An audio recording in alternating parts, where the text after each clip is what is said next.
Olá, galera! Tudo bem? Hoje a Tia Kate trouxe aqui alguns animais para a gente reconhecer os sons deles. Vamos ver? Esse aqui é o cavalo, olha só! Que lindo! Esse aqui é o leão. Que grande e forte, cabeludo, né?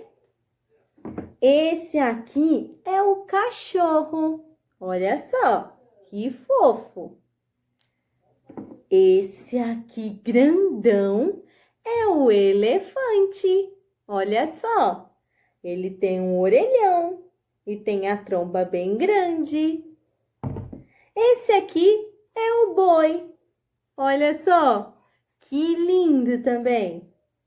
Muito show! Agora vamos ouvir e tentar identificar quem é o animal que está fazendo esse som. Vamos lá? Então vamos lá.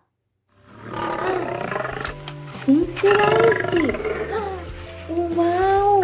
É ele mesmo! O leão!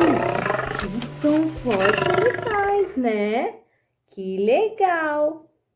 E agora, quem será que nós vamos escutar? Ele mesmo, o boi! Meu, que som legal ele faz!